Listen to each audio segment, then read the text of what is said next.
not like Oz. They not like Oz. That shit's so funny. They not like Oz. They not like Oz. Like Oz. We're working here, man. Let's do it. It's always a beautiful time. You know? Has to be. Mic check. Oh, I sound beautiful too. That's Come what I'm on, saying. bro. We sound good. Come on, man. Yo, it was no sound check for me, but it was still music to my. Oh my Goodness. What is It's not fair, bro. It's not. It's gotten to the point where they don't remember back in the day when I always had a lot to say. So they might be in for something different this time. It might be. Come on, man. What I used to say? Cody's Corner. Come on, man. Look, man. We're not gonna clap it up. We're gonna snap today. Snap. Little poetry slam today. I love poetry. Get a little sentimental, but with a whole lot of feelings, because there's feelings in the air. There's feelings in the air today. Harsh feelings. You know, you wanted to talk about it. We could bring it up right now, but right after I hit them with it. Hello, everybody. Welcome officially to Cody's Corner. Cody's week-by-week hot takes on who's going to take the W in the sports you're worrying about. Sat beside on my right-hand side, I got Wicked David here with me. Listen, this is interesting. Yep. You're not ready for what I'm going to say. I know that you got a lot to say. It's going to be a jam-packed episode for sure, without a doubt. Okay. You look to my right? You see this beautiful array of pennants. You know, can we clap up the studio getting better and better as the days go on? I'm loving it. Aaron Rodgers looking at us. They can't see him. He's looking at us like, you guys did good. With approval. Now, if you look, I don't know if you can count really quickly, but it looks like there's some teams missing off of there. Can you figure it out?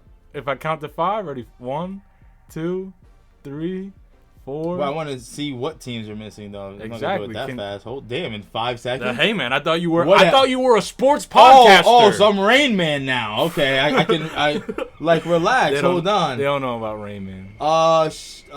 Freaking Let's see. Hold on. I'm gonna count back from 3, 2, I see 1. I see the Ravens there. Right now, yes or no? I right now I can't. I'm not. Hold up. It's not happening. I'm sorry. I think. Hold up. Give me a second. What the? I think I was wiping my ass. I think I was wiping my ass. Oh, that's why I didn't know. I think I was wiping my ass with it. That's why I didn't know. Come on, bro. Because they don't deserve to be on the wall. It's irrelevant. That's why. Come on, man. Hotu. What was that? What'd you say the other day? Hotui. Listen, man. We're here to have fun today. I wanted to bring this up, or pull it out, as some might say. Because there was a very important roast that came out not that long ago on Netflix. Very much I want to so. bring it up real quick. Yep. The roast of Tom Brady. Yeah. Now, I'm gonna run as fast as I can. I forgot to turn off my AC. Ready? Yeah.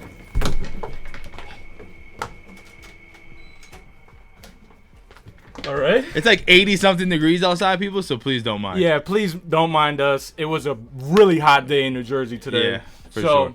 Needless to say, Tom Brady's roast, I thought it was hilarious. Right. I know you were talking to me about how you didn't really watch it. Well, I saw some clips and stuff, yeah. I got to tell you, like, there was some people that were way funnier than I thought they were going to be, and then there were some people that were a lot less funny than I thought they were going to be. Happens like that. No lie. Big podcast people out here. Yeah. Tom Segura and Bert Kreischer. Funny? Not that funny. Damn. Super disappointed. Damn. Who was funnier than them? I'm being straight up. Kim Kardashian. Really? I gotta tell you. Look. Well, who wrote her jokes? That's the thing. But this is a family show, right? I'll just throw this in really quick, and then I'll just, keep it moving. But Kevin Hart was hosting the roast. She walks up there, and she's like, Kevin, we all know you're really short, and you're also really mean. So that makes you the smallest black that I've ever seen in my life.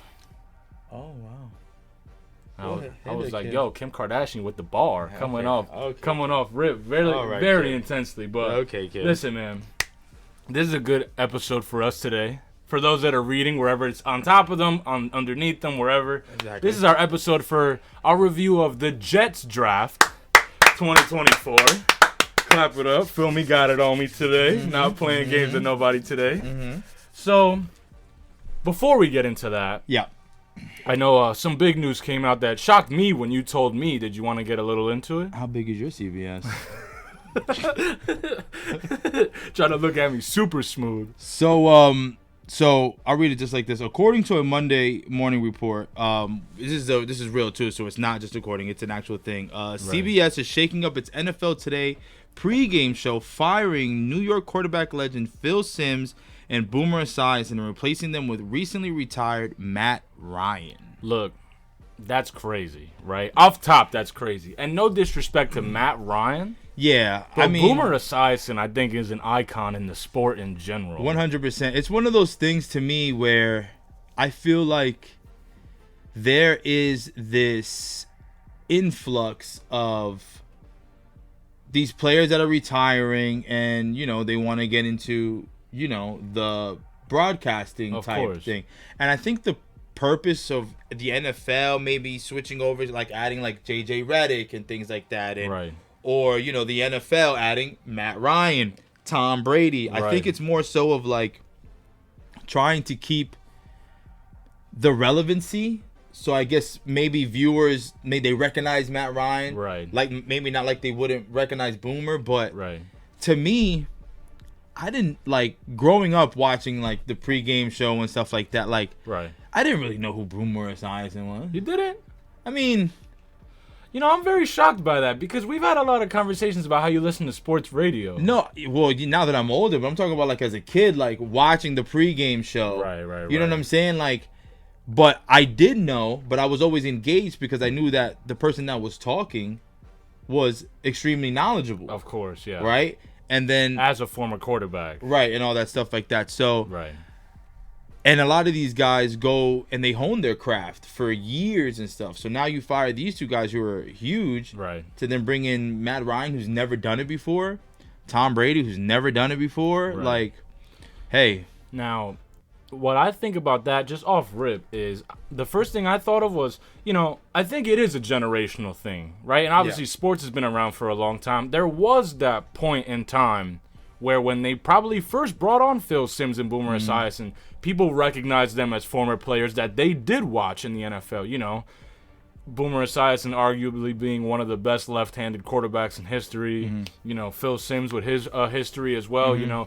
That was someone that people could relate to generationally. Right. So now that we're going down the line, they're going up in age. It's being longer and longer since they've actually played in the sport. Right. It's less recognizable. Do you think maybe that's why they're bringing in these quarterbacks?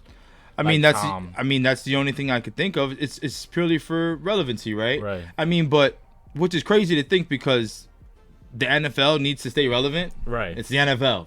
Right. You know what I'm saying? They need no help with relevancy. But what's more relevant than the greatest quarterback of all time, as your commentator, right? I mean, hey, and how much is he getting paid for that? $375 million through Fox Sports? Sheesh. Come on, bro. They had to put him on the screen. That's like signing a quarterback to your team and not starting him. Well, this is why he gets roasted, right?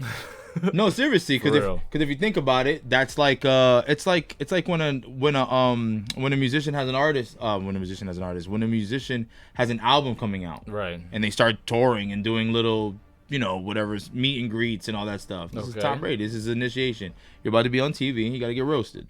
Now, speaking of artists, because I know you wanted to say a little bit of something on it, real quick, just dabble in it before we jump into. I wonder what he's talking about.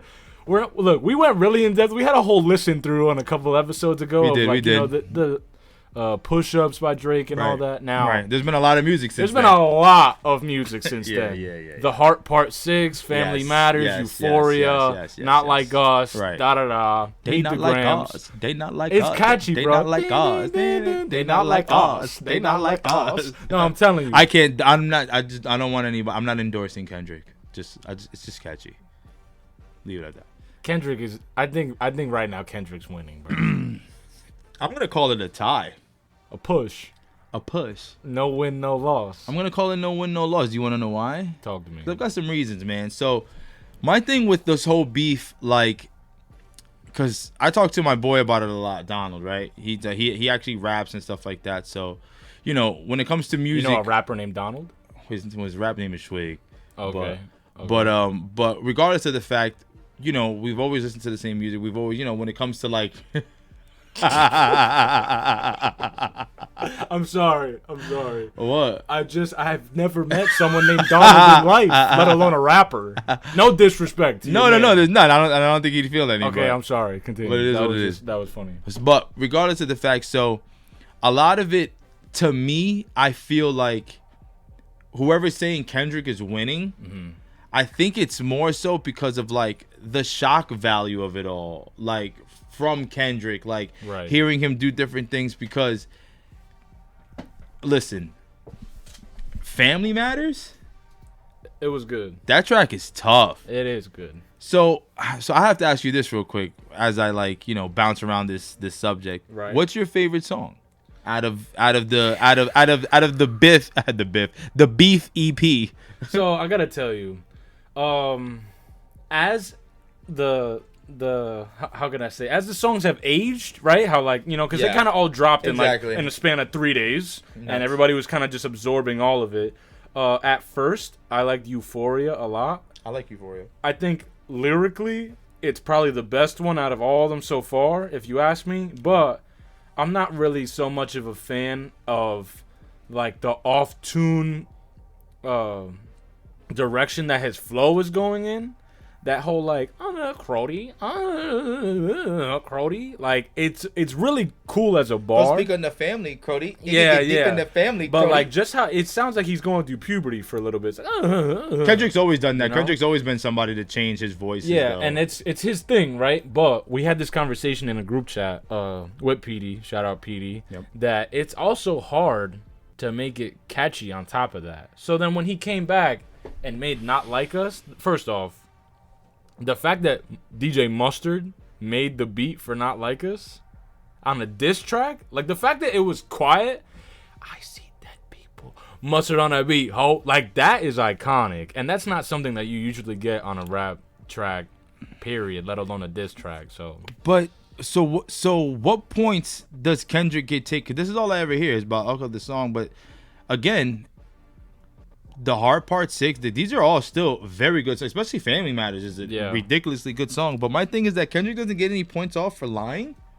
See, that's the thing. There's rumors about did Drake's people distribute that fake information about him having a fake daughter? Even if he did, all right. So if he did or didn't, whatever it is, the stuff that you were rapping about isn't true. And on top of that, you make the accusation of a man being a pedophile. So the validity's gone. So to me, it's like, but what does Charlemagne say? He said, nobody cares about the truth if the lie is more entertaining. Welcome to media. Hey. That's like, hey. We don't lie about anything. Hey. They not like us. Not like us. But seriously, so, I don't know. I'm going to give it a tie because I really do think Kendrick has always been labeled as the greatest rapper and this and that, lyricist and stuff, but we all know who is on the top of the charts, has been there, isn't going anywhere. Right. You love him. Yeah, come on, we all do. We all do. And I don't want to hear anybody say that we don't because when Kendrick doesn't drop anything for another 6 years, right. Don't listen. Don't. You better not throw nothing on that jersey. So then, does that mean Kendrick's next The Heart has to be part 7? It has to. But he already had 1 through 5. Or he can't make it anymore because. Did you think about this? Did you think about it's called part 6? Because 6. Exactly. Of course I did. That when I realized that all of that stuff when the gears were turning, that blew my mind. Dude, Drake is Drake, and then when you actually break down, but see, you could do this on both sides. Right. Kendrick fans, when you break this down, Drake fans, when you break this down. Yeah. So that's why it's two goats at what they do, just goating. Right. Just hopping around being goats. Now, I want to mention one last thing before I bring up the whole idea of what the rest of the episode is going to be about. Yeah. One bar of Kendrick's that blew me away. Mm-hmm. The part, and we're talking about, potentially the idea of Drake being a pedophile is kind of wild, whatever. There was that whole bar about you struck the wrong chord and it's probably A minor. Yeah. Right. To play an A minor chord, you saw this on a piano. Yeah. Is all white keys. Yes, I know. Calling him white. Yes. That's nuts. Yeah, but even never in my life. That's like a triple entendre, dude. Kendrick's girlfriend is half white. I mean, there's even more that was said about his fiance in between all the songs. No, I understand that, but what I'm trying to say is that, so if you're Kendrick and the entire time you're bashing Drake for saying basically he's not black enough, or he wants to be black, or change his features and stuff like that. Right. He has an identity crisis, right? Because he doesn't know. I'm almost positive that your wife, the mother of your children, well, not your wife, but because you never married her, but the mother of your children, has probably had those same type of identity crisis, which will being half black, children being half black, half white. Right.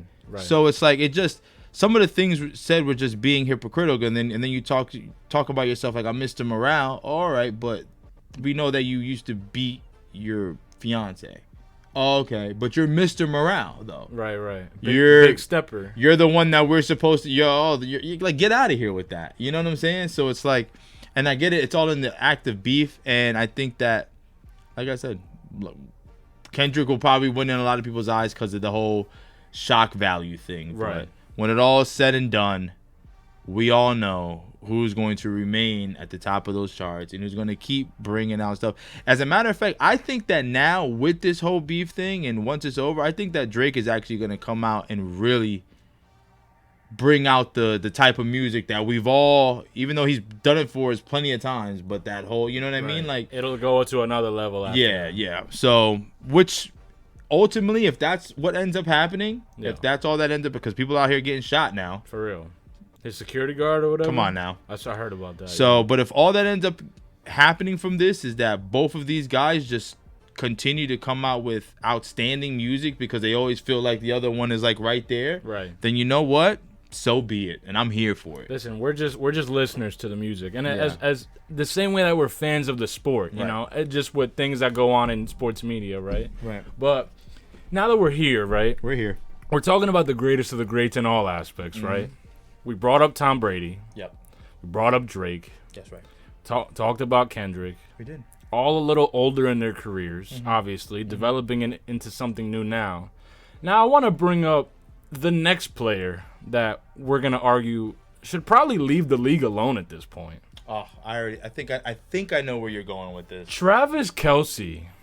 Actually, no. Okay. That was not where you thought I was going. No, I didn't. I'm gonna tell you where I thought you were gonna go, but after we talk about this. So Kansas City has agreed to terms with Travis Kelce on a 4-year, $57 million extension that will keep Kansas City for the next 6 seasons. Right. According to Ian Rappaport. Right. Now, is he the next big player that someone's gonna be like, yo, just leave the league alone? Well, that makes him the highest paid tight end in the league, right? Is it over T.J. Hawkinson? I believe so. I think you're right, but does it count because it's an extension? Money's money. I guess so. Yeah, it's in his pocket regardless, right? Bank account. I think he's the next big player, the same way Tom Brady was, the same way that Gronkowski was at a certain point in time. Just that next big household name that you know is gonna get the ball. And no one's going to have that number 1 spot until he's gone. I think that's what it's going to come down to. I mean, listen, people were counting Kelce out. He doesn't look the same. He's looking a little this and that. Yeah, he's going to get covered more with no receiver. Playoffs came up. Yep. Couldn't guard him. Regular scheduled programming. It was the same for him the whole time. So you know what? He deserves this money, especially if they're not going to go out and get a star. They got Xavier Worthy. Well, and then they got what's his name? Hollywood Brown. Yeah, they're gonna do exactly. They know exactly what they're doing. They went out and got some speedy guys. Yep. Because they know how they want to play. Yep. They're gonna keep Kelce right in that middle. He's still gonna be able to block. It's gonna be regular scheduled programming. Well-deserved contract. Well deserved. I mean, the dude's 3-time. Yeah. 3-time champion. Come on, give him his money. So now, and he can still play clearly. So now that Kelce's potentially on for another 6, you got Reed that was signed for another 5. Who leaves first? I think it's like one of those things. I almost feel like it's almost simultaneous. Like once one goes, it'll be like a Phil Jackson, Michael Jordan type of thing. Maybe, but then again, I don't know, because Michael Jordan is Pat Mahomes, not Travis Kelce. That's true. You know, So would you call Kelsey what, like a Pippen?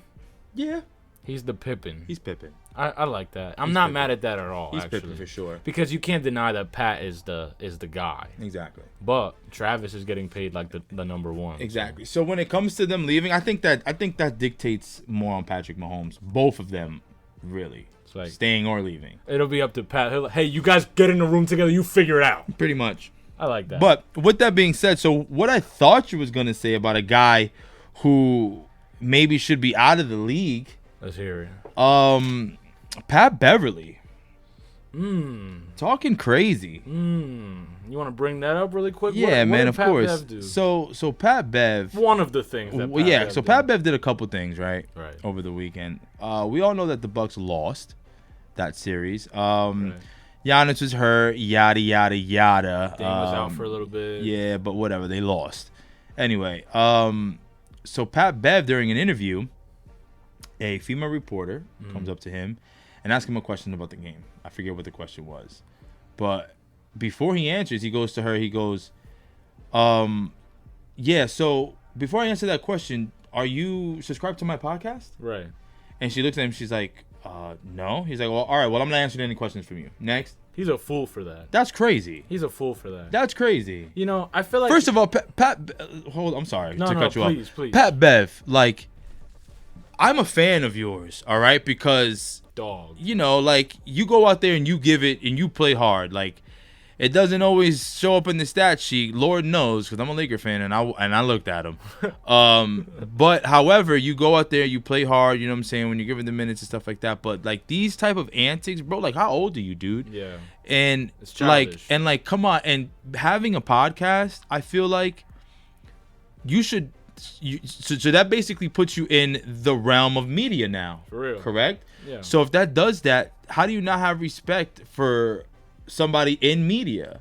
You know? Yeah. Oh, I'm not gonna answer a question of yours. Well, she damn sure isn't gonna follow you now. Yeah, right. Well, were you gonna get a follower from that? And you actually might have lost some followers because of that. If you think about it, a lot. You probably lost some followers. You know what I mean? Because who wants to feel like that? Oh, so now I gotta be subscribed to Pat Bev's podcast just to be able to ask him a question after a game that he played in? Right. That's nuts. Right. Are you crazy? And then the other antic that you do that the fan, so apparently what the fan said was Cancun on 3. Right, because he was about to be out. Because you're about to be eliminated. Right. So you throw a basketball at the wrong fan, by the way. He didn't even hit the fan that said it for real? Didn't even hit the fan that said it for real. So you throw a basketball because they said Cancun on 3? What are you talking about, bro? What a loser, dude. Like, you are one of the very few people that get the privilege to play a professional sport. Right. Pat Bev, do remember that you did play overseas for a little bit, my guy. Like, you being in the NBA is a gift. Right. Treat it like one. Now, that doesn't mean that, like, it's not understandable that he's frustrated. He just got eliminated from the playoffs. As an athlete, anyone would be upset at elimination, right? But that's childish, dude. It is. And it very much so reminds me of Malice at the Palace. I mean, no. Not to that extent. But with Ron Artest, yeah, he went at the wrong guy. Yeah. But it's just like, you don't need stuff like that. Like, you lost, bro. Like, it is what it is. It's unfortunate. Both of your star players were hurt. All that good stuff like that. But are you all right? Yeah, I had like a hiccup type burp. I thought I was going to have to give you the Heimlich. No. Just let me die. Hold you. I'm just going to continue the podcast. You're just knocked out right there. Like, oh, okay, cool. Just let me die. So I don't know. I just feel like it's like, you should know better. Yeah. You're a vet in the league. Like, you know what I'm saying? Point, You're a vet, my guy. Like, you should know. You should know that that's not going to be something that flies. And you throwing a ball at it, like, if it wasn't for the fans, you know what I mean? Like, yeah. I don't know. So to me, it's just unacceptable. Whatever, Pat Bev. You won't listen to this. You won't hear me. You won't care. Maybe he will. And even if you did, you probably won't care. But regardless of the fact, as a fan and as somebody who, would love the opportunity to ask you some questions if I was in that setting. Yeah. And to know that you might shut me down because I don't follow your punk ass podcast, like I don't know, that's corny to me. Right. So that's corny. And he always has this whole thing about, I know I'm public enemy number one. Yeah, dude, get outta you're here. too old for all that. Yeah, you're bro. old as hell, bro. What are you, like a super villain? Like that's And you're not even good. Like Right. it's one thing if like he's you a were. six-man. He's not even that. He's not a 6-man. Man. Well, look, we'll save it for keeping score. We got a topic to run on right here, right? You're right. So before you get heated, let's have a little celebration. We had a good draft. We did have a good draft. Fantastic draft. We did have a Listen, good draft. We did have listen. a good draft. I can honestly say I am super, super content with Joe Douglas's decision making Yeah. in the last 3 to 4 years that he's been in the organization. Yes, not everything has been perfect. Of course, like everything is not perfect. Everything is Nothing not is perfect, I but should say. his he's really made some like very smart moves, looking like we're ready to win now while also continuing to build for the future. 100%. And that is winning organizational stuff right there. Right. That's how you build a winner. Even if you don't win, you compete. You keep yourself in that conversation. Right. And it may be a year that we break out. You know what I'm saying? Like because that's what sports is, right? 100%. But if you're not keeping yourself in contention, if you're not keeping yourself in the mix, then you don't have a chance. And I think that's exactly what Joe Douglas is doing. He's giving us a chance. I got to tell you, it seems to me, I mean, I might be biased, right? Who would have thought? But it looks like everyone's playing checkers and Joe Douglas is playing chess. Listen, there's a lot of GMs that make a lot of good moves, but I hear what you're saying. We had a top 3 draft out of every team in the NFL. The only team I think that arguably had a better draft than us, before I get into it, is the Eagles. I would say. Okay. If they were the standard, they got an A. I give the Jets an A-. I've seen so many like draft rankings. Yeah. And they don't rank the Jets that high. Which is ridiculous if you ask me. Like I said, I might have bias, but I think they had a fantastic draft. I think so too. With that being said, let's jump into it really quick. Please. So, our first pick was number 11, right? Because we traded back with the Vikings, what have you. We were supposed to have 10. We ended up with 11. So, we picked up Olu Fashanu, offensive tackle from Penn State. Look, this looks like the Joe Douglas move that we all expected at the end of the day, right? We all know he's a lineman special decision maker. It seems like he's been trying to build this up between this, the failed attempt at Mekhi Becton, which was not Joe Douglas's fault, and what we just got out of Tyron Smith. It looks like the smart decision after picking up, Aaron Rodgers just came off an injury. Now your backup quarterback is another injury-prone quarterback in Tyrod Taylor. And then I'll get into another quarterback that's on our roster now later on in this segment, right? But injuries is a big thing to determine, especially when you're moving forward, especially if you want to have success. And you know that your defense, look, it's no mystery. Our defense is what really runs the team right now. So if you can get anything to leverage that offense over that hill, it's another lineman. So 100% happy with this. He's gonna protect the senior center that we have back there now. Look at how he's looking at us. Hey. You know what's funny? I would love, it's not in the shot right now, but we gotta find some way to put the Aaron Rodgers somewhere. We're gonna figure it out. We might give him his own little chair, own little booster seat, sit it right there. Hey, come on now. Like he's the guy. Look, I actually wanted to cut a mouth hole out of it, and everybody told me not to. How do you feel about that? No, look at the pearly whites. Look at the pearly whites. But then what if you could, get behind it and be like, hey. I'm not. Are you doing that? I don't know. I'm not doing that. One day, I'm not hosting the show. He's hosting the show. The whole show? That'd be crazy. I can't breathe at all. It's a lot. So, look. With that being said, talking about Aaron Rodgers, yeah. Another pick, the second pick that we caught, 65th choice of the NFL draft. Malachi Corley. I like this kid. Wide receiver out of Western Kentucky. Staying in Aaron Rodgers' guest house, man. What? Waking up in the morning, catching real quick. Yeah. Imagine Aaron Rodgers just waiting until he gets out of the freaking. Not even just flings one at him to see if he catches That's it. His alarm clock. Yo, Aaron's there at 5:57. He's like, wait till this alarm goes off at 6. see what he's gonna. A bullet. Good morning. Just make sure he's on point. No, that'd be crazy. Hey, you want some ayahuasca? No, let's leave it right there. So look, the whole thing and the very entertaining thing, I would say. I don't know if you saw this. They like to call him. He was nicknamed in college the Yak King. Did you hear about this? Of course I did. Okay, and I was like, why do they call him the Yak King? The yards after catch. You know what it King. is. We had this conversation. Now, of course. Now, this is very interesting to me, right? Because the whole comparison that the Jets organization has brought to light about what this player is like and what we can expect out of him as he develops as a player, he reminds the Jets of a young Deebo Samuel. Or an Anquan Bolden. Yeah, something like that. I was thinking more Anquan Bolden than Deebo. Now, why do you say that? Because I think that this kid, Malachi, is a better route runner, or at least wants. He's already a decent route, but from what I hear him talking about, like the most of like interviews and stuff, right? Like he really wants to work on that specifically, and that's what Anquan Bolden could do. Anquan Bolden was a good route runner, and then once he got that ball, it's hard to take him down, for real. And that's what I think that this kid could be like.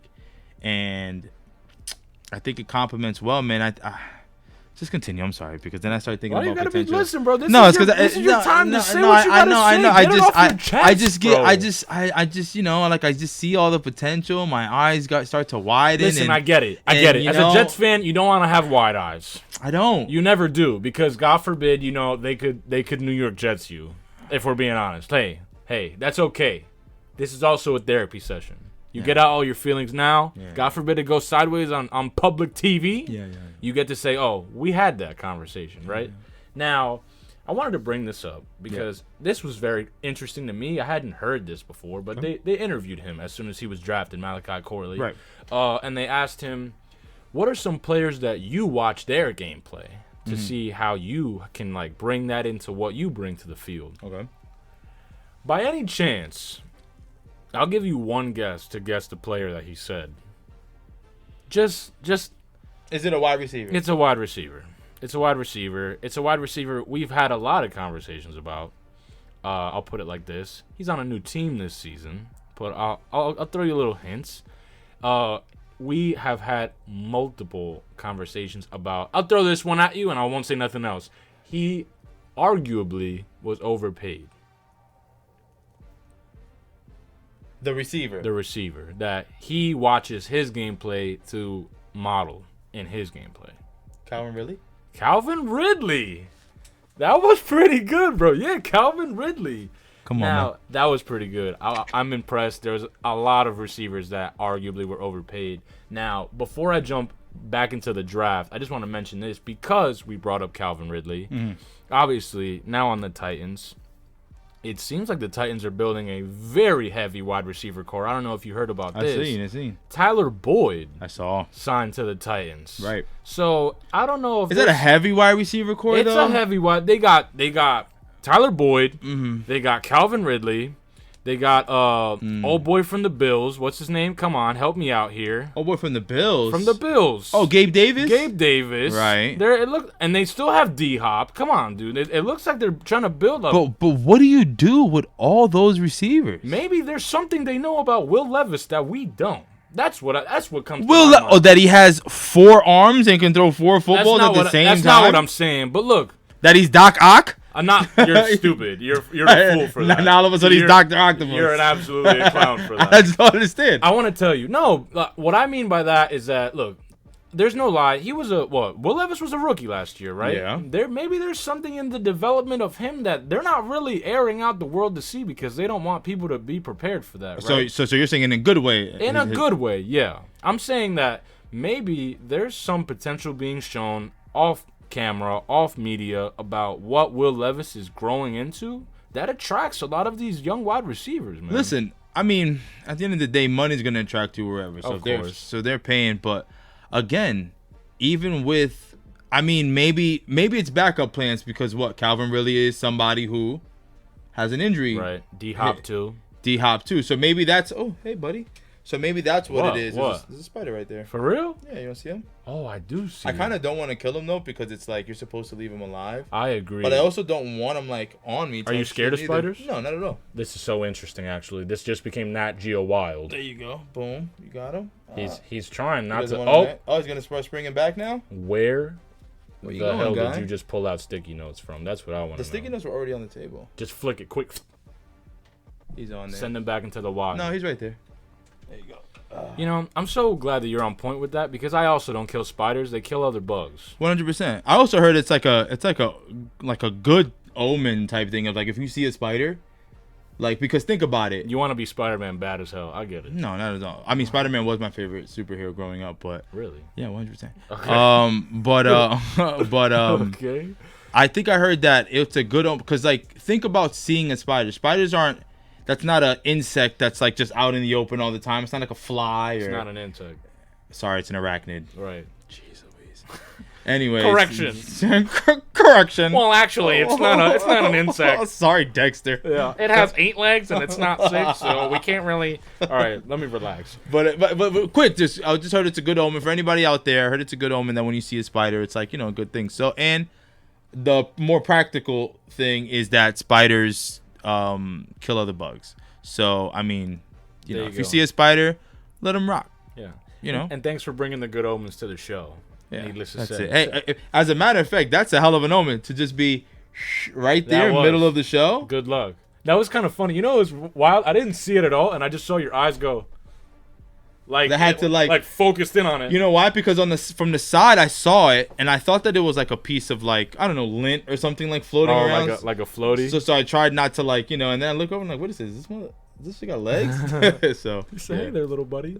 All right. Well, before we get too far distracted, the 134th pick of the draft picked up running back Braylon Allen. I like this kid. One thing that they said off rip, and I noticed as I watched my own film. Was it Wisconsin or Nebraska? Wisconsin. This guy is actually really good at absorbing contact, which is obviously super important as a running back, especially if you're running down the gap, what have you. Another person that's good after the catch. You take that hit, you stutter your steps, keep it moving. Mm-hmm. Something that we really might need, especially since our starting running back obviously is going to be Breece Hall. Mm-hmm. A little more shifty of a player. Mm-hmm. Maybe it's good to have that little alternative solution for someone that can take a hit a little harder, someone that hasn't dealt with a serious injury like that. This is something that I think the Jets really needed. What I saw from the highlights that I was saying is that he's really good in and blocking. Like he's a really good blocking back, which I think double backfield type stuff. You know what I mean? Like now you got Breece Hall back there. Come on. They run. Are you excited? Oh my god! It's so funny because every time you point at it, they're not gonna see who you're. I know. But they know. But they know. So that's gonna be an interesting setup. Yeah. Obviously the I formation. Kind of line up back there. You got Breece and Braylon Allen. I was gonna say Jalen. I could definitely see like that double backfield type. You know what I mean? Give one the ball, let the other one block, and keep it moving. Yeah, man. Little screen pass of some sort. Come on, bro. I like it. The comparison the Jets gave him was to A.J. Dillon. Okay. Does that give you any sort of confidence? Does it negate you? Is it kind of whatever to you? I think that A.J. Dillon has always been a very good complementary back. I like that. Like he was very good behind this guy, right? Aaron Jones and stuff like that. That tandem. So if you give me, if you give me 75 of what, because A.J. Dillon's a solid running back in this league, right? Good RB2. So if you can give me what A.J. Dillon gives me and Breece Hall continues to be Breece Hall, right? That's a beautiful tandem because if that's the comparison, take Braylon Allen out and if we had what's it called, A.J. Dillon back there, right, with Breece Hall, how good would you feel? Yeah, I feel great. I'd feel pretty good. So I like it. I mean, I guess I get what you're saying. If you look at it half full, right, as some might say. So I like that. Well, that brings us to the 4th.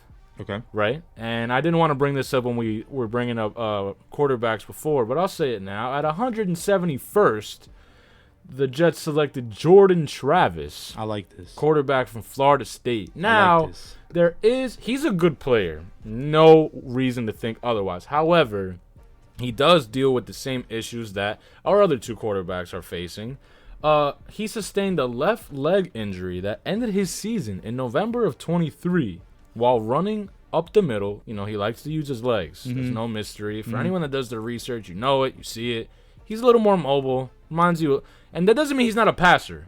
Right. Like a young Tyrod. So to see him under, veteran Tyrod, Aaron, obviously was a little more mobile. Now you get to see him, a little more passive. Hopefully, fingers crossed. This is something that I think the Jets are going to be looking at in a positive direction. Anything is an advantage over Zach Wilson. That's no lie either. Last full season in 2022 into 2023 in college, he went 21-3 as a starter. His draft stock was high. Very high. And then the injury, it slid down. So, I mean, if I can, I guess give my point on it, I think it's a great pickup because clearly the kid has talent. Of course. Right? And we have the depth. We should, right? That's why we went on and got Tyrod Taylor. Right? Aaron Rodgers is healthy, full season, off season, all that stuff like that. So healthy. And then this gives this time. This is what I was saying before about Joe Douglas making moves to win now while not hindering our future as well. Right. Because now you get this kid, Aaron Rodgers, year or two. I mean, look who you're learning behind. 100%. So one of the greatest. So if you got the arm strength and everything like that, so Aaron Rodgers is gonna teach you how to be in that pocket. 100%. He's gonna teach you when you should run, when you shouldn't, and stuff like that. And if you've already got good mechanics, which from what I say, his mechanics are already better than Zach Wilson's were. Yeah. So a lot more to work with, and these injuries aren't how they used to be. I think that guys recover a lot better, right, with the rehab and everything like that. Medicine is a little more advanced and things like that. So, and that's the only, you correct me if I'm wrong, but that's the only real injury, like major injury that I've heard of. Yeah, me too. That's the one I've heard. So if your career isn't riddled with injury, then I think I think for the pick, and everything like that, I think that was a very good way to go, and I think that it has potential. And nobody's saying that he's going to be Aaron Rodgers or anything like that. But hey, we all know as Jets fans what quarterbacks we've had in our locker room. Yeah, anything's better than the inventory of what we had in the past. And not for nothing, you could say it was an undervalued decision for him to drop so low. So hey, all the best to him. The last Jordan to play under Aaron Rodgers was Jordan Love. So, hey now. And look how he turned out. Exactly. Hey. So, look, I'm confident. I like him. I hope he blossoms, I hope so too. And he doesn't have to start as a rookie. Thank exactly. God. Clap that up. Clap that up. That's exactly what I mean. Like, he gets to sit back, I think it's, we'll see obviously in the future because we can never know, but again, feel good about it. So, best of wishes. Best wishes. So, 2 picks following that, 173rd pick. Isaiah Davis, another running back out of South Dakota State. And, not for nothing, with the Jets in line with my priorities, took a player out of one of the Dakotas. Got to be a good sign of something going on, right? It's almost as if my requests and what they're looking for in the organization are in line. What is it that Zodiac people be like, oh, it's in retrograde or whatever. It's in Gatorade or whatever they say. It's in Powerade. It's in Powerade right now. I gotta say, another solid running back. He's known to be a very strong running back, similar to not the intensity of Isaiah Pacheco, but still definitely in that field of like just a really hard runner overall. So that puts that so he'll be our 4th running back, right? Because we still have Izzy. Correct. I like Izzy. Yeah, but I like a heavy running back room too, man. Yeah. It doesn't hurt to have them, and a little more competition in the running back room. Only, iron sharpens iron at the end of the day. Okay. So I gotta say, he played for the South Dakota State Jackrabbits. They won the chip in 22 and in 23. And I want to just throw this little stat out there for you. Between both postseasons of 2022 when they won the chip and 2023 when they won the chip, he averaged 128 yards per game and scored 12 touchdowns. 128 yards per game. Okay. He's no joke, dude. This guy's the real deal. I gotta tell you. I was watching some film on it earlier. Competition, who you play against means a lot. Exactly. Your division, what have you. You know, the people you play twice a year versus the people that you only play once in a while. Because check it, Zach Wilson, right? He looked really, he looked good against, the competition. Right. But that doesn't mean that I'm not confident. Obviously, that might mean that Joe Douglas is a little more confident. Maybe he's a little more satisfied with this O-line that he's been building for the last couple of years. He's a little more confident in this package that they have to protect not only Joe Douglas, not only Aaron Rodgers, but also the running backs that are coming out of there. Thankfully we got to drop Dalvin Cook in the offseason, who really didn't turn out to be anything productive that we wanted him to be. So Dalvin did not cook. They kept him in the refrigerator. He might have thawed out at this point in time. But is he in the NFL right now? Did he get signed by anybody? Yeah. Free agent? Yeah. Who is he with? Dalvin Cook? He's not a Raven. No. Is that where he went? No. Oh, he is a Raven. He is a Raven. Don't tell me. I might be really good. He is really good. He's a Raven. Yep, he's a Raven. Yeah. Damn, I'm good. Yeah, look, there you go. He's a Raven. Sheesh. So, with that being said, it looks like bringing two running backs into this draft, behind an already successful rookie running back in Breece Hall that already kind of led the way for them, mixed with a little bit of Izzy, mixed with a little bit. It's a young room. That's no lie. Yeah, I mean, listen, it's the later drafts.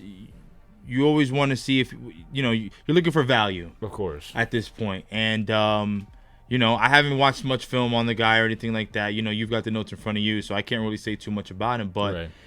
I agree with you. If it helps out our room, if it bolsters up our room and stuff like that, and because I think that was our problem. I think that there were just positions that when we lost, we couldn't recover from. 100%. We couldn't, which was why we went out and got somebody like Dalvin Cook, right? Just in case, yeah. So it's all those things. So safety nets, right? So be able to draft those safety nets. Yeah. And that they might have longer careers, even though they are running backs, what have you. But still, the younger the better. Exactly. Keep it fresh, Exactly. Especially since balance it out since right. our quarterbacks are like 85 each, right? So then you kind of even it out with that. So, but I'm not gonna keep hating on how old they all are. We're gonna keep it positive on this episode, right? Yeah. So on a positive note, probably the most interesting story to come out of the Jets draft at 176th pick, Quantez Stiggers. Cornerback out of the Toronto Argonauts. Yes. A lot of people were interested in, he actually never had college play time. He actually came out the CFL. The really crazy story that people might not know. I could just air it out for them right now. Please do. Incredible story. He sat out of his 2021 season following the death of his father. Horrible story. Hey. You wouldn't wish that upon anybody. Absolutely not. He was gonna quit football. I believe he was playing. He was working like other jobs. I believe. Don't quote me on this, but I'm pretty sure I heard that he was like working at a car wash. Like he didn't really have anything going on that was involved in sports. Mm-hmm. Turns out his mother goes ahead and signs him up for a 7-on-7 league by forging his signature. I don't know if you heard about this. Yes, I did. Yes. Signed him up for a 7-on-7 league, where he actually did fantastic. He got recognized in the 7-on-7 league, which got him noticed by the CFL, which is how he ended up on the Toronto Argonauts. Mm-hmm. Funny, we were talking about Drake, and now here we are with the incredible story coming out of Toronto. Six. He started 16 games that last season, tying for second in the CFL in 2023 with 5 interceptions and 56 tackles. He was voted CFL's most outstanding rookie last year. Wow. Then it's just turning into something magical, man. Look, I can't speak for how the Jets feel in themselves, but I can speak for how I feel right here. Mm-hmm. That cornerback room that we have is ridiculous, bro.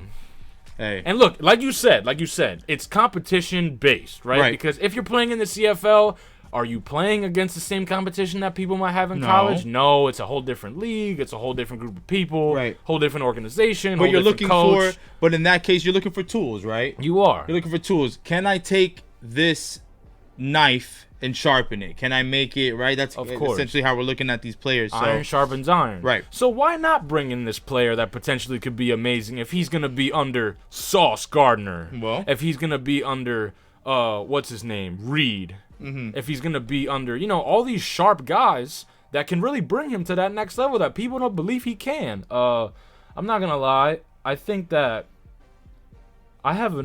look, and maybe I'm bugging, right? You could tell me if I'm bugging. I think that this is kind of bringing back that same confidence in our DBs from the Darrell Revis era, man.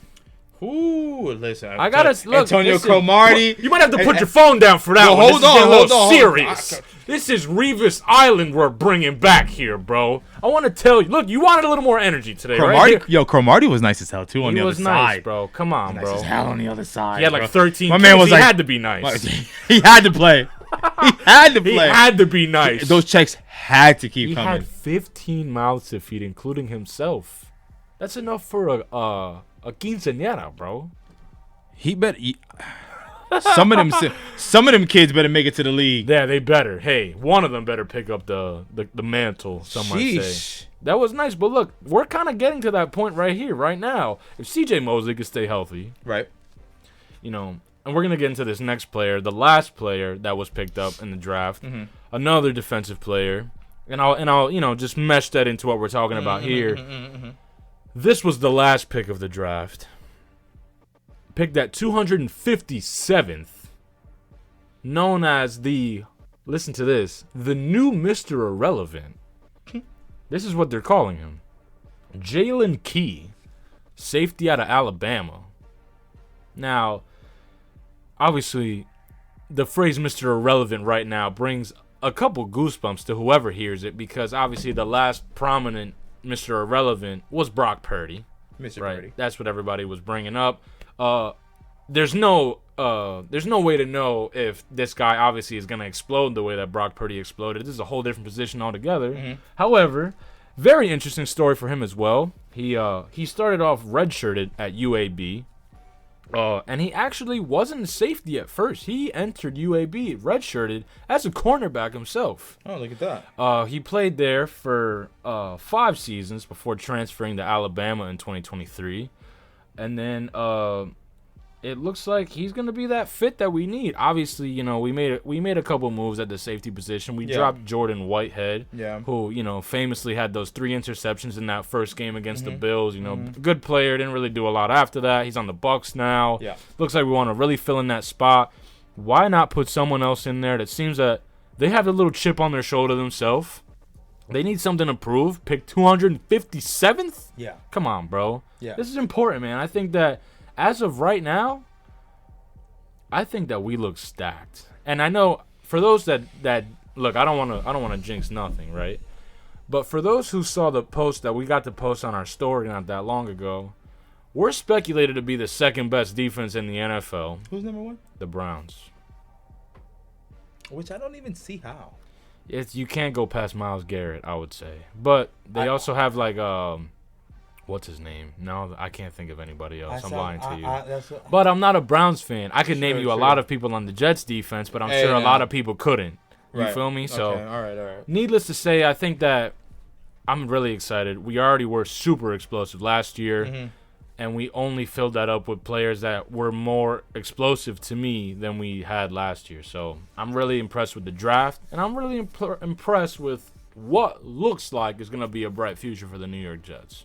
Yeah, I mean, ultimately, I also am impressed. Right. And what I want, what I think so many of us Jets fans want is we want to be able to compete, man. Right. It's one thing to not win, and it's another thing to not win and get laughed at in the way that you're not winning. You understand what I'm saying? And that's what it is. And that's what bothers me so much, because I want to get out of that laughable organization. You're a Jets fan? Before I knock your teeth in. Come on, bro. I just want to, Before I pull a Pat Bev out here, throw something at your face, oh my goodness bro. gracious. I'm just saying, so, and what it seems like that regardless if we win a Super Bowl or not, right, it just seems like we are building up to remain relevant and to remain competitive. And I think that for a Jets fan, that is a delight to look forward to. Without a doubt. And look, not for nothing. The Bills look weaker than ever. Right. You know, the biggest move that the Dolphins made a lot of moves. That's a lie. I'm not going to sit here and say, but arguably, with the Bills out the way, I would say that the competition for the best players in the division for us is us or Miami. Yeah, Patriots are rebuilding. The Patriots are rebuilding. I'm not really worried about Drake May, to be honest with you. You know, they just lost Zeke Elliott, who actually had the most receptions on the team as of last year. He went back to the Cowboys? He went back to the Cowboys, bro. What a clown, dude. But look, that's neither here nor there. Who's a bigger clown? The Dallas. Yeah, I'm about to say Dallas as an organization. Exactly. Who's a bigger clown? Ezekiel or freaking Zeke or freaking Dallas? It's Dallas. So they don't forget, this is the biggest clown right here. This is it. They're not far off. Right? This is the biggest clown right here, brother. Yeah. I'm going to tell you right now. Tuesday, brother. I got to say. So, with that being said, that's all I got for the Jets, man. This is the part of the show that I'm actually way more excited about basketball as of now than I've probably been all season. Hey, man, it is getting pretty hectic out Can we here. just bring it up? Welcome to Keeping Score. Welcome to Keeping Score. Haven't said it in a little while. But it's here. It's here. Because we very much are keeping score. For sure. And you know what? I'm going to try and do it. I've never done it. Cue the music.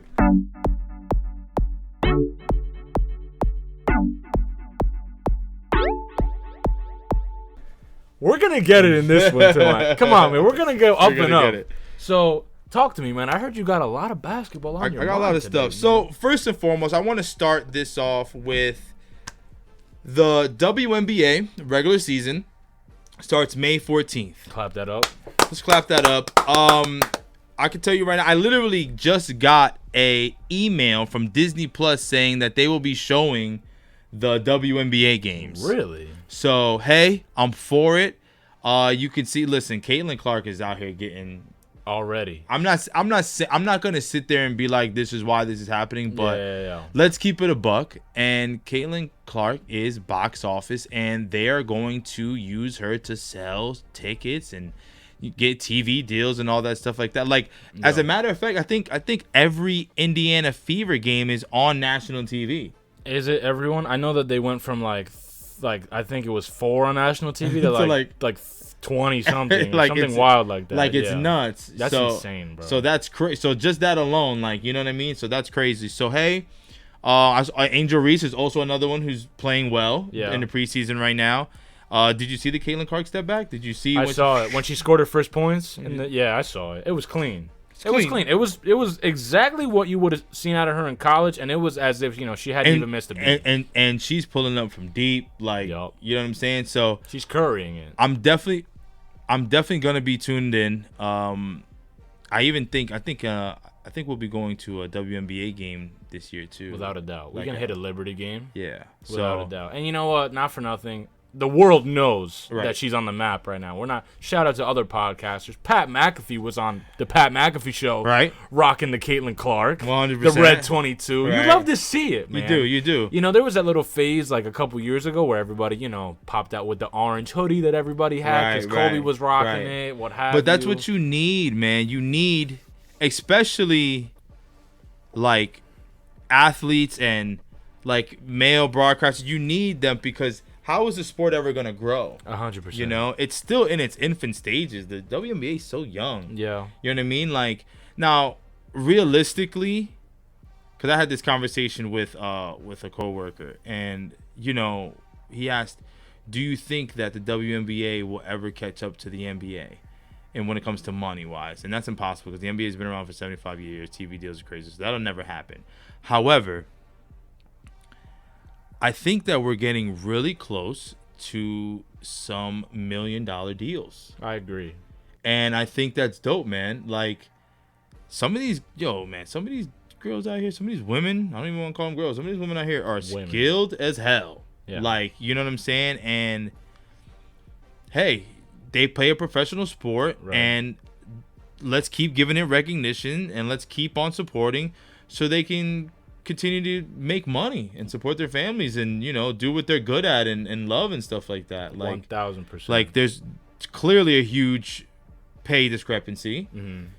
And obviously, you know, realistically, nobody's being like to close the gap. But again, like I said, it's great to see Pat McAfee. It's great to see Caleb Williams, Keenan Allen, and Roma Dunze at the games. Yeah, like, you know what I'm saying? C. You know what I mean? Like the the bear claw, whatever the bear case. claw. You know. So it's good to see all of that stuff. It's good to see, you know, other podcasters, Paul George and whoever, just you know, talking about these and bringing awareness and going to the games and stuff because. Listen, I've never been, and I'll say this: I wasn't somebody who watched a whole bunch of the WNBA. Yeah. Okay. Right. So, however, with some of these, you know, talents, it really started with Sabrina Ionescu. Mm-hmm. Right. I started watching because she was, you know, trained with Kobe and stuff like that. So, and then like I started getting interesting because I saw that, you know, obviously rest in peace, you know, but like Gigi was starting to play. So like I was starting to get the interest. Right. So now that the interest is there. And I'm watching some of these players. I'm like, oh, she nice. Yeah, for real. She nice. And you know what I'm saying? So, you know, not to cut you off. No. A big thing that's been on my mind, especially what you said, and you hit it on the nail, is that it's a lot younger than the NBA, right? And I also like that you mentioned that, you know, obviously, the NBA has a lot of TV deals, right? Mm-hmm. Where because the WNBA is younger, I think they have a really unique opportunity because TV deals aren't as prominent where you might end up, instead of on TV, like you said, Disney Plus, another platform. You know, they had a lot of games of regular NBA on Max. Maybe they can hop on something like that. Instead of jumping into these same structured programs where NBA was already thriving, they're not going to want to take away airtime from NBA, but maybe give them another structured place for them to have where people can build that volume, where they can get those extra viewers, that get that extra money in their pocket, help them breathe. Listen, the funniest thing I've heard is calling Caitlin Clark Anne Splashaway. I don't know if you've heard that one. No, I haven't. That's pretty good, though. You got to look at Anne Hathaway and Caitlin Clark side by side of one another. It's almost as if they could be related, but that's neither here nor there. But what I'm trying to say is, if you get to the point where you were the highest scoring college player in NCAA women's history, and you get to that platform where they want to give you this presence, if she can, you know, step up to her name and step up to what it is that people expect out of her, I have no doubt in my mind that the WNBA is in a positive direction. 100%. Without leaving anytime soon. And it's going to be players like that, like her, like Caitlin, like Sabrina, like Angel Reese, that are going to bring in a new generation for the WNBA, because all it's going to do is it's going to make little girls at home looking at like, oh, I want to do that. 100%. I think I can do that, you know, more so than they were before. And it's just going to continue to grow, and I love to see it because I love the game of basketball, no matter who's playing. Matter of fact, playing ball yesterday, some chick was out there playing with the dudes, playing defense, knocking out. She was nice. Listen, I'm like, hey, there you go. Telling you, man. Cooking whoever was guarding her. I was like, oh, he's getting cooked. That's not good, guy. But what are you gonna do, right? Yeah, I feel you. You know. But look, on that note, I think that it's doing good, man. There's no doubt in my mind that we're gonna be watching a lot more at WNBA. I would love to, let the world know when we hit that New York Liberty game, show it a little love. Yeah, of course. I'll definitely pop out, sometime soon with a little orange something. Maybe I might pull a Pat McAfee, come out here with a 22 on. Hey, I got the fever. That's a fact. Woo! Come on, bro. There's no way you just high-five my. Because I was going for this, and then you. It looked like you were hitting the spider. I didn't really know what was going on. Look, I got you. All right, bro. what do you want to do? Come on, bro. Anyway, but what else you got on your mind? What else? I got the WNBA at the way I wanted to do that because I want to talk about the beauty that is playoff basketball. Let's talk it. Yo, it has been wonderful. There have been some emotional ups and downs. Right. All right. Right. Lakers eliminated. Yeah. Tragic. And on the way out, we kicked out Darvin Ham. You had to. Listen, I'm so glad you said it. We kicked out Pockets. You had to. Hands in pockets. Humpty Dumpty had to go. He had to go. He had to go, brother. We saw the clipboard. The clipboard didn't have no X's, no O's on it. Not even a single arrow. There wasn't anything on it. Nothing on it. I think he wrote his name. They might give you 20 points just for doing that on the SAT. Come on now. Sheesh. I mean, look, our team suffered some injuries. Our team also, I don't think there was a couple people that we re-signed that we expected to be better. I expected Rui to be better. I know that when you look at the regular season, and this is why I don't like stats all that much, because stats can be inflated and or deflated. Right? Because if you're in a blowout and you're playing and you put up an extra 6 points, you know what I mean? What does that do for anything? Now all of a sudden you average, 15 instead of 9. Yeah, and it looks like okay, he averages 15 is decent, but it wasn't when you needed 15. It wasn't when I needed it. It doesn't mean anything or whatever. So, like a guy like Rui, Austin Reeves is a guy that I expected more out of. Yep. Didn't show up, D'Lo only really showed up every once in a while. I mean, his regular season was a lot better consistently, but absolutely times in the playoffs you disappear. Mm-hmm. You got Jared Vanderbilt hurt, Christian Wood hurt, Gabe Vincent, who we go out, he doesn't play till the freaking second game in the playoffs. He damn near missed like 60-some games. He was not looking like how he was in Miami last year. You know what I mean? We spent $30 million on that guy. So listen, obviously there were roster issues. However, I think it takes a very strong, I don't want to say strong personality. I think LeBron really has to respect your basketball mind to really or at least respect the game plan that you're trying to put out. What do you mean by that? You mean what he's trying to manage the game too much? Over-managing? So Frank Vogel, right? Okay. Frank Vogel pretty much focused on the defense. This is what we're going to do. This is how we're going to win, right? We're going to we're going to have our big men. We're going to have this. This is why we won a championship in the bubble. Right. Darvin Ham never seemed like there was a game plan. It always seemed like he was trying to figure it out. Right. It was a scramble. And you were there for 2 years already. I think the record was 94-70 or something like that in the regular season. Yeah, as a coach. Darvin Ham's coaching record, I think it's 94-70, right? His record. Yeah, his record as a head coach. I think it was 94-70. Yeah, I could look that up for you, but you can keep. Yeah, going. so just with that being said,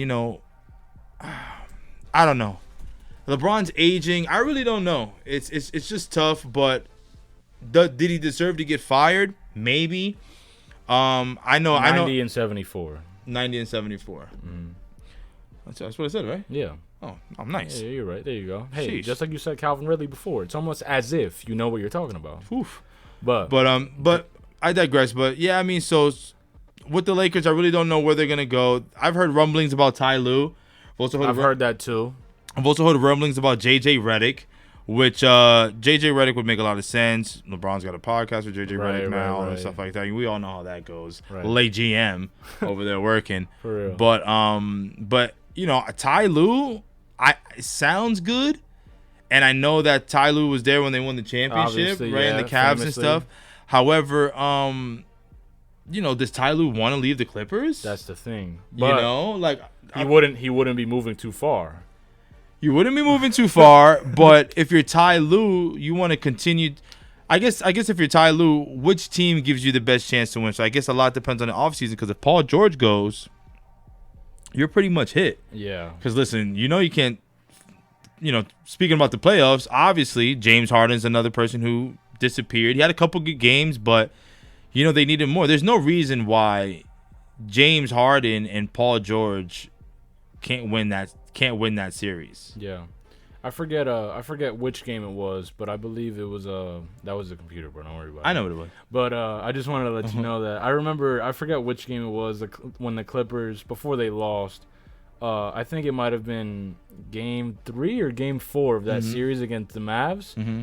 I think Paul George and Kawhi Leonard had a combined 17 points the whole game or something like that. Something wild. So I mean, Kawhi was hurt. It has been hurt and stuff like that. But can I just throw something out there? Look, as someone who's slowly developing their basketball eye, I think I've noticed something that a lot of people might disagree with. You might say something else. Okay. I think Paul George is a little overrated, bro. You're bugging. Listen, what success has he had? I hear what you're saying, but he's gone to a lot of teams with a lot of stars, and he hasn't really done anything. The last time that he went this far in the playoffs was the Pacers, no? He didn't do anything with the Thunder. And he had Russ. Damn, they got MVP that year when he was with the Thunder. Okay, but what I the think regular season MVP? I think it was third in MVP voting that year. Paul George, man, is extremely skilled. He is an extremely skilled basketball player. I'm not saying that he's not skilled. Both ways, up and down. But I understand what you're saying. Right. But overrated as a teammate. It's just I don't think it's just that. Look at the position that you're in. You're playing with a guy who can barely play 60-something games a year. And Kawhi, yeah, you understand what I'm saying? Like, this was the healthiest that Kawhi's been in like a couple seasons. Right, and then as soon as the playoffs get, he's hurt. Right. So come on, man. So it's like you put a lot on PG. It takes a team to win a championship. I don't give a damn how good a player is, because if that's the case, LeBron would have never lost. LeBron would have won when he was in Cleveland with playing with freaking Mo Williams and freaking Zydrunas Ilgauskas. You know what I'm saying? Like, how many times have you heard that name in your nightmare? You said that with super emphasis. You know say what it I'm one saying? more time. Zydrunas Ilgauskas. However the hell you say his name. I don't know. But that's what I'm saying. So it's like it takes a team, and Paul George just has some good runs, so I don't think he's overrated. I just think that it's a matter of getting him to the right team. But, hey, man, some guys would just be like that. Some guys just be really, really good and just never win one, man. I hear you. Shit happens all the time. So another team that was supposed to be really good and is out of the playoffs right now, the Bucks. Hey, that's another one. Hey, they were supposed to be the best team in the East. Yeah, I mean, listen, I'm not saying that the Dame Lillard experiment didn't work, but a lot of rumblings, man. Dame Lillard's not happy in Milwaukee. I've heard that also. He doesn't like it there. Like, he's not, so I don't know. I don't know what's going to happen. I mean, Chris Middleton showed out. He was healthy. Yeah, he was going crazy. Obviously, he can't do it himself, but I think that's something I would watch games clearly. Right. And I'm watching Dame Lillard, and I'm like, why are you taking that shot?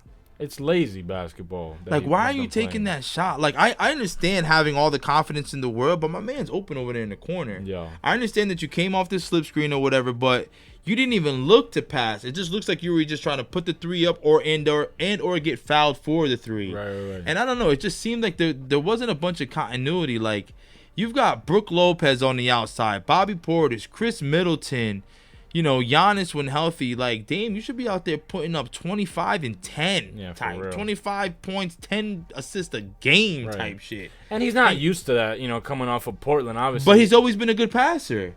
He's always been a good playmaker, which is weird to me. I would think later on in your career you would want to play make a little bit more so that it frees you up a little bit and stuff like that, But I don't know, man. Listen, I've said it a million times when it comes to people. Like, everybody thinks, these super teams. You put these guys together and look. Super teams more often than not fail, and a super team that just failed, the Suns. Oh my God, yo, you're fantastic. I know. Oh my Lord. I know. You know what? Can I just say this? Please. Because you said this before. Please. That's not where I thought you were gonna go with that. Can I say? Yeah. So before you continue, right? Because I 100% agree with you. Right. I want to say this. There's a team coming out the East that really isn't a super team, but is balling right now. Can I just mention them really quick? I'm not going to get into it. Who are you talking about? The New York Knicks. Oh, man. They're nowhere near a super team, but they're balling like hell. It's because Jalen Brunson's a superhero. He's playing freakish basketball right now. It is extremely impressive. But I'm not going to hold you. Please go into the Suns. So, real quick, I just want to touch on the Suns, man. Another team, they got together. I haven't been high on the Suns at all. If anybody's been listening, I've been since it's not going to work. Right. It is what it is. We already know their problems, right? We already know the issues. But my question to you is, they got swept, by the way. Yeah, just throw that out there. Just letting you guys know they got swept by the Timberwolves. By the best team in the West, but we're not going to talk about Oh, that. yeah, we're not talking about it now. Even though they are looking like the best team in the West, and Anthony Edwards is the best player in the world. But anyway, so with that being said, The Suns. Are the Suns the worst super team ever assembled? Well, look, it's really funny that you mentioned that because another one of the worst teams, super teams ever assembled, also included Kevin Durant. I know. You could argue Kevin Durant, Kyrie, and Harden in Brooklyn was just as bad, if not worse, because it took them years to play together.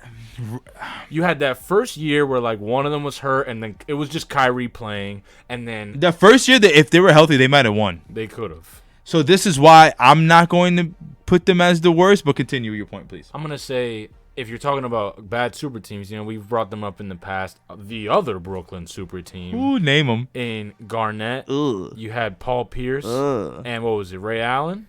I think Darren Williams was still there. That was a nice team, and they were ass. Joe Johnson. Joe Gerald Johnson Wallace was nice, bro. Joe Johnson was stamped. Yeah, Joe Johnson. He's always been a clutch bucket. The fact that they didn't do anything, let's see, man. I want to throw one more at you. Super teams, just off the top of my mind, just so I can kind of like resonate with this, try to like sit in it a little bit. If you can think of one, by all means. I'm trying to think of the super teams. I mean, you could say the Heat. That obviously was a success, right? 2 out of 3. Yeah. So that was a success. Golden State, success, right?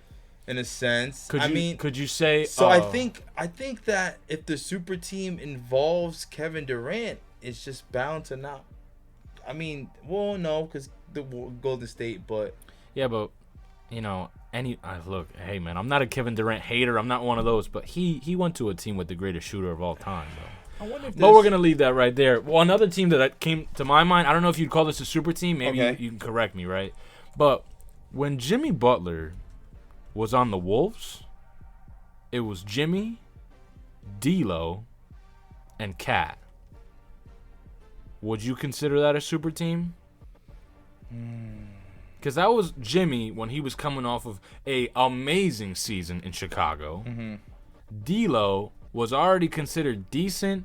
He had just kind of tried to develop himself as a player after leaving Brooklyn, if I'm not mistaken. Right. And then you already had Karl Anthony Towns that was like widely known as a pretty good player. So maybe you consider that a super team that they try to I actually have a full list of what the NBA ranks as super teams by year. Like best to worst? No, just by year, just like what they would call a super team. So like 2008, 2007, 2008 Boston Celtics, superstars, yep. Paul Pierce, Kevin Garnett, Ray Allen. That was successful, though. Super run, they had 5 seasons, 1 ring. All right, we'll start there. But matter of fact, I'm going to go down the list now, and we'll start there because that'll be probably like the most relevant, right? Please. Because Kobe and them, I don't even think Kobe. See, they don't even add that as a super team. I wouldn't. Kobe, Shaq with Robert Horry and all them. So it was a very good team. That was a very good team. I'm surprised that they didn't put Kobe, Shaq, Gary Payton, Carmelo, like that crazy ass team that was there. Nuts. To be honest, I would say obviously Kobe and Shaq in general as a duo was like, Well, that's like the best duo. That's like the best duo of all time, arguably, right. Like with Jordan and Pippen. However, you also gotta. Me as a Laker fan, I would also argue that the better overall around team was when they won in 2010. Hey, but that's not a super team.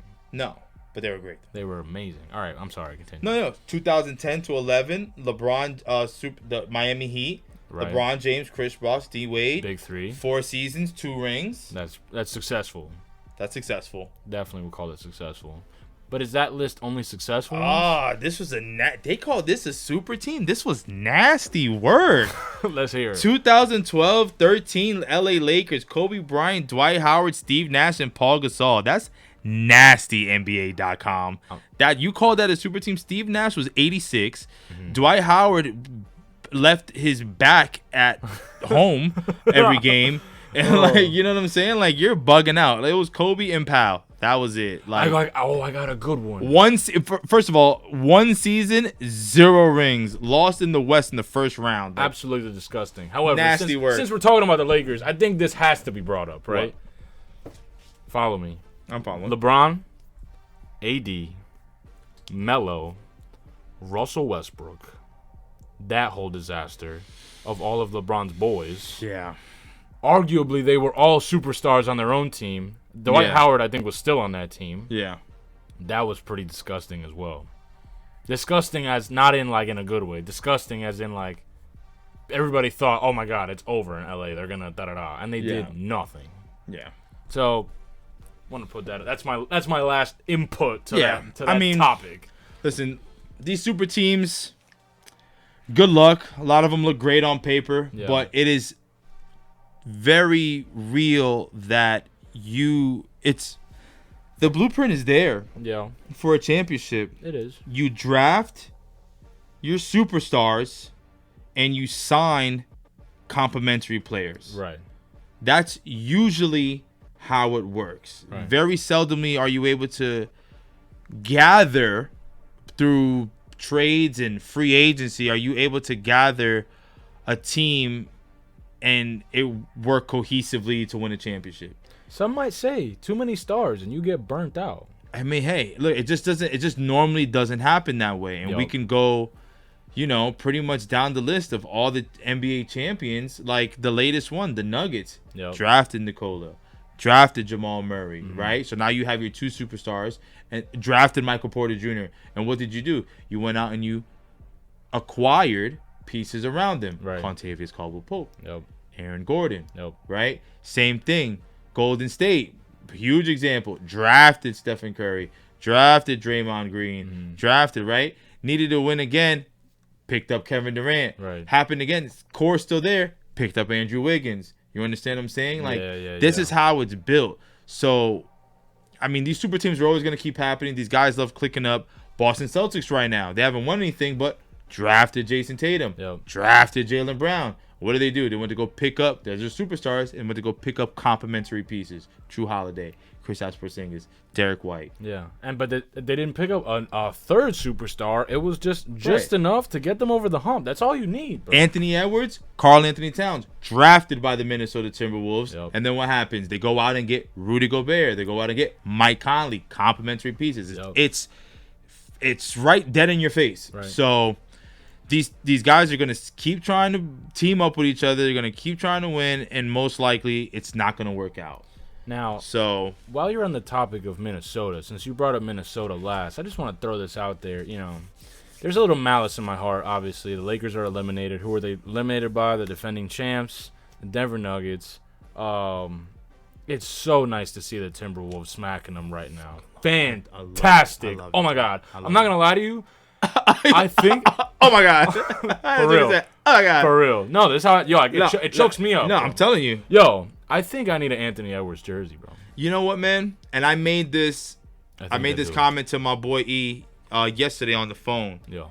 Called me after I was first playing ball, and I was telling him, I was like, yo, man, I said Anthony Edwards he's my guy. Yeah, bro. Like, Anthony Davis, and he was making fun of me for this, but Anthony Davis he was calling Anthony Davis all types of names yesterday. Right. And we all know that's your boy. And, Anthony Davis is still my favorite player because I think that Anthony Davis is freaking fantastic. I don't want to hear all the other shit he played. The most games he's played in the last couple of years, arguably, top 3 votes defensive player of the year. Right. All the good stuff. Anyway, and he's a Laker. However, the other Anthony. Man, problem. I like everything about this kid, dude. Like, I love the way he plays. I love the shit that he talks. I even love the fact that he's freaking at the post game with a freaking wife beater and the Atlanta hat with sweatpants. Like, I'm from the A, bro. Like, bro. I don't care about nothing else but basketball, and I love that. You can tell that the kid works on his game. Mm-hmm. You can tell that he's hungry. He wants the competition. He wants all of the smoke. Talking crazy to Kevin Durant. Crazy. His idol, the guy that he says is his idol. Like, you know what I'm saying? And then, like, this kid, man, this is what Anthony Edwards is what they tried to make. Because I said this earlier. I forget what episode it was. And I said that they're trying to push the narrative of Jason Tatum being the face of the league. Right. Jason Tatum, get out. It's Anthony Edwards. I agree with you. And I'm going to tell you 100%. something right now. If the Timberwolves meet the Celtics in the NBA Finals and the Timberwolves come out with a win, right. Get out of here, JT. You're going to hear a lot. You're going to hear a lot of criticism on Jason Tatum because right now, first of all, their path is freaking easy. Wide open. Who did they play in the first round? The Celtics? The Heat. The Heat with no Jimmy Butler. Right. You know what I'm saying? Now they're playing the Cavs. Right. Now they're playing the Cavs. That's a wash. Yeah. I don't know if you smacked them. I don't know if you watched the Cavs, but they're ass. Yeah. Okay. No Jared Allen isn't there. Evan Mobley. No disrespect to the Magic. No disrespect to the Magic because the Magic are just young. Right. Also, another thing that I said, supposedly the Orlando Magic and Klay Thompson have interest in each other. I heard that. I'm nice, bro. I heard that. I'm good as hell. We did have this conversation. I'm nice. What's bro. that song? Orlando Magic. Orlando I'm Magic. nice as hell. But anyway, that's Kelly Thompson's new ringtone. Whew. Orlando Magic. Orlando Magic. But right. with that being said, so the Cavs, man, like that's so. And then if they end up playing the Knicks, by the time the Knicks get there, they're gonna be exhausted. Right. Like you know what I mean? So it's so. Who's gonna be? The Celtics are gonna be exhausted. No, the Knicks. Oh, Think about the Knicks in the Eastern Conference Finals. Jalen Brunson done played 48 minutes every game. Right, like, right. oh my goodness. Josh Hart And sprinting now- his little ass off Come all over on, the place. and now you've bro. got Derek White, one of the best defensive guards. You got Derek White and Drew Holiday. Yeah, you got it. Oh, it's rough that's work, bro. nasty work. That is nasty. So, Celtics are pretty much stamped, you know, unless otherwise, but they're pretty much stamped for me to get there. And then, I mean, the way the Nuggets look, it's OKC and Timberwolves, and I don't think. Obviously, we're gonna have to see. We still have a whole round to go with, so I don't want to jump too much ahead. But right. However, Timberwolves, man, the way they built and like I'm watching them. They are Jamal Murray was smothered. Yeah, bro. My boy he threw a heat pack. Yep. That's how. Oh, talking. That's how frustrated my man was. He threw a heat pack. Got fined $100,000, by the way. Refs didn't see it initially. But he threw it. Like he threw it too. It was right in the middle of the court. Like his elbow snapped and everything. Right, in exactly. The replay. That So was kind of nuts. So some people are saying, should he be suspended? Right. He did get Right. fined $100,000. Should he be Right. suspended? Personally, leave him in. Let him catch those ass whoopings head on. Hey man, look. Let him stay there for the whooping. I think if they got suspended in Game 3, there would be a lot of controversy, even if he already got fined $100,000. Well, this is something that they say because Jamal Murray is. Let's say it was Shake Milton. Who? Right. Exactly. Let's say he threw that. Right. Would he be suspended? Maybe. Maybe. But because it's Jamal Murray, and I also feel like. And I don't want to say this in a disrespectful way, but I think that Adam Silver is a little bit too lenient with the players sometimes. Sometimes I feel like he's scared to discipline them. I think so. Yeah, because, listen, you know what they say, especially with the NBA, it's a players' league, right? Right. So, and I get all that, but sometimes I think that, like look how long it took to really discipline Ja Morant, right? It had to be a whole kind of thing. How long it took to discipline Draymond Green. Right. It's a whole thing. So it's like, Yeah. Let me tell you something. David Stern, Jamal Murray's suspended. Yeah, without a doubt. Pat Bev, he's fined. Yeah. Like, you know what I mean? Like, they're not. Put his foot down. David Stern wasn't playing with none of that. Yeah. Dude, you threw a heat pack on the floor. Like, God forbid somebody slips on that, twists their ankle, sprains their shit, whatever. Like, then, it's. I mean, listen. I love that he's that frustrated, though. Of course, you know what I'm saying? course. But, just calm yourself. Take your L, right? Because you want to be freaking Jordan 96-97 when you're playing against LA, right? And Right. we have a culture of winning. You're getting your ass whooped right now by the Timberwolves. Talking about you have a culture of winning. So That's hilarious. So hey, that's how I feel about that. And that's pretty much what the playoffs are looking for right now. Sorry. Before we get off the Wolves, I wanted to ask you a question since I know you have such a heated opinion on this, right? You're not a big Rudy Gobert guy. At all. You know what I'm going to say. I didn't bring this up to you before, but I'm going to say it to you right now, right here. He won Defensive Player of the Year. Yeah. We know. Not deserved? Well, he won Defensive Player of the Year because... I don't know why. Because he's not even the best defender on his team. Jaden McDaniels is. So... Oh, man. So... I don't know. I have no idea why they gave it to him. Again, best defense in the league, and you're a part of it, but you're not the best defender on the team. You're not the valuable factor in what's going on. You're not the best, because if you're down, we can plug Karl Anthony Towns and Naz Reid in, and it works. Clearly, because we just saw it the other night. Yeah, when you were gone because your baby was being born. Which Gilbert Arenas said that you could have waited because your baby will be there tomorrow. It's kind of crazy. That is kind of crazy. Especially that's his The firstborn. birth of it, you gotta be there for like, the especially firstborn. Yeah. Like, dude. You think? I mean, I think any of them, even if it wasn't your firstborn. Right. Even, like, what if it was Antonio Cromartie? He was like, "Hey, yo, my 13th baby's being born tomorrow." Can you FaceTime You better me? suit up. Yeah. See you tomorrow.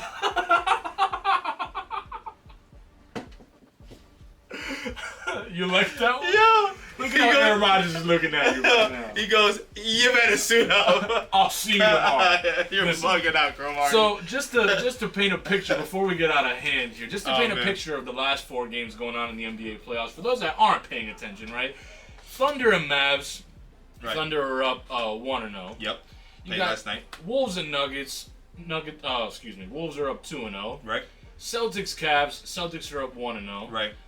Pacers Knicks. Knicks are up 1-0. For those listening, it's 8:30 right now. Mm-hmm. The Knicks game, the second game, actually started. Just in case you were wondering. Yep, I'm aware. You're up. The Knicks are up 24-13 right now. Yeah. With 4 minutes left in the first. So. Mm-hmm.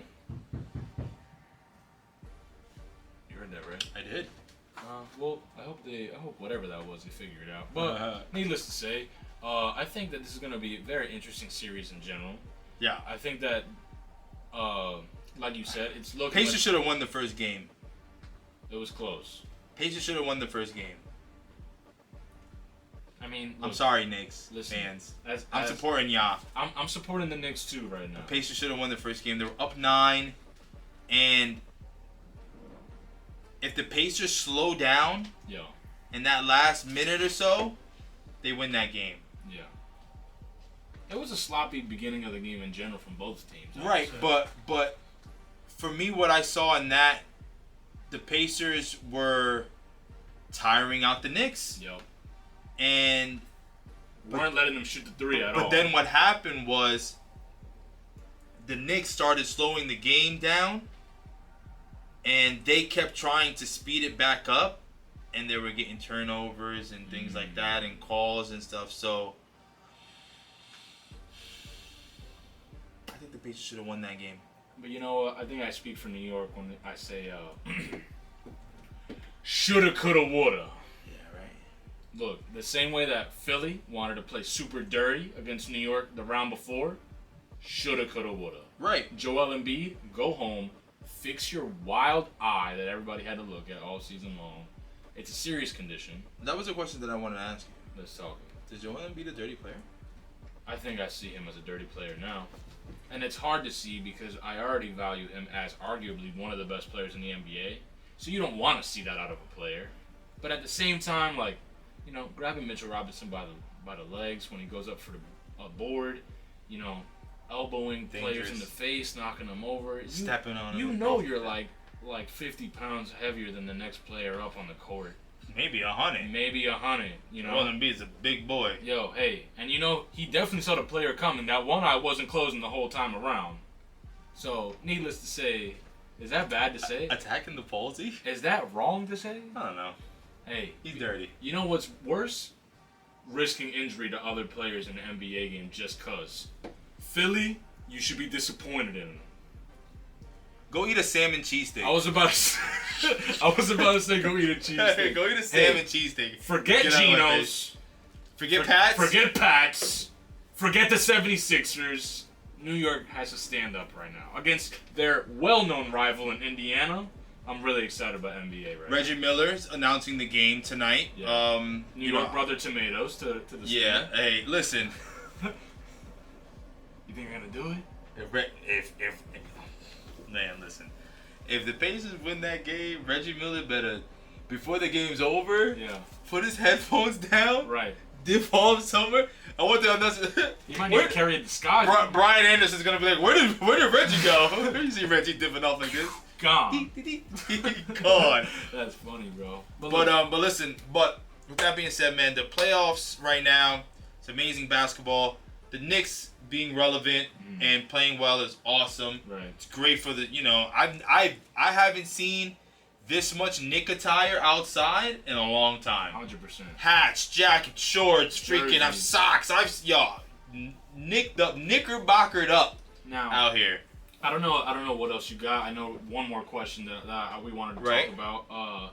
So the Knicks, because we're talking about the Knicks right now. Right, I already know where you're gonna do. Look, I already know where you're gonna go. And that's all she wrote right after that. I already know where you're gonna go. We can end it with that. Could you argue that Jalen Brunson is a better Knick Then who? than Patrick Ewing? Man, that's really tough. There it is. Because you know what?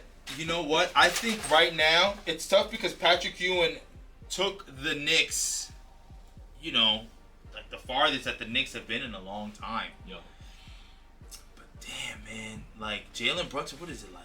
6 straight games, 40 plus, like dog stays out there. It's CJ Strouding out there. Bro. If I don't think just yet. I mean, it's his first year, If he wins, look, hey man.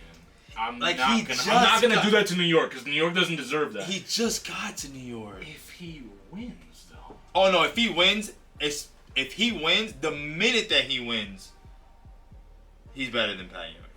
And I gotta say, the minute that he wins, because he would have done what Pat Ewing couldn't do. Right, could never do it. Exactly. Pat Ewing had a little longevity also, so that's what's kind of fighting him right now. Right. So the last time I saw New York this excited myself was Lynn Sanity. Me. The last time I saw the Knicks. Lynn Sanity was a different level of crazy. I'd say that's right. Because this kid, I mean, it has the same level to it because none of you New Yorkers, I didn't think so. I mean, I'm not a Knicks fan, but I didn't think listen. Anybody who's sitting there and says that they knew Jalen Brunson was gonna be this, you are a bold-faced liar. I make predictions all damn day, all right? And Jalen Brunson wasn't in any of them. 100%. I think that he was going to be solid? Sure. Did I think that he would be a bona fide superstar the way he is right now? Because that's what he is. You can't call him anything less than that. Right. No. I didn't. So. You know what people like to say? I don't know if you've heard this, and I will leave it here, right? A lot of people are like, imagine if he stayed in Dallas. I don't think he would have been as nice, bro. I don't think it would have been as nice because he wouldn't have been able. Jalen Brunson has shown that he is a true.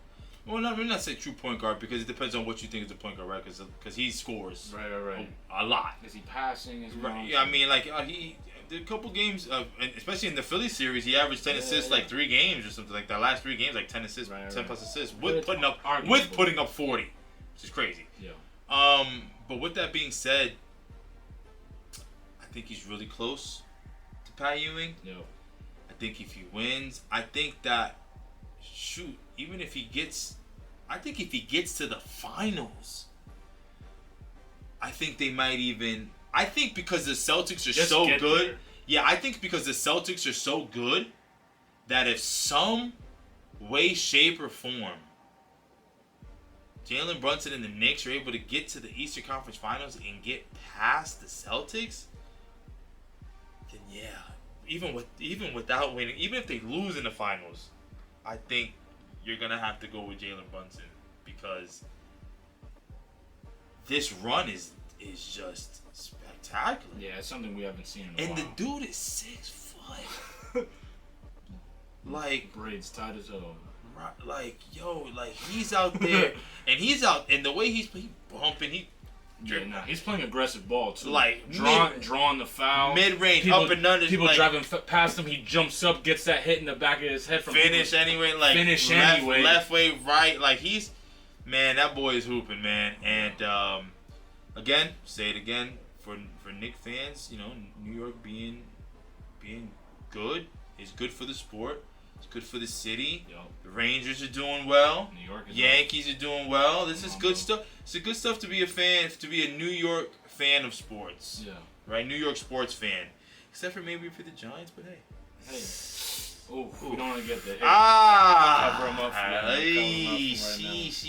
So, So look, man, with that being said, right. Wrapping it up on a good note. Also, we'll clap it up really quick. 1, 2. This is our first time. I think we might make the whole video on camera. Oh! There it is. Oh! So with that being said, we look forward to talking to you guys next week. And as always, I'll see ya.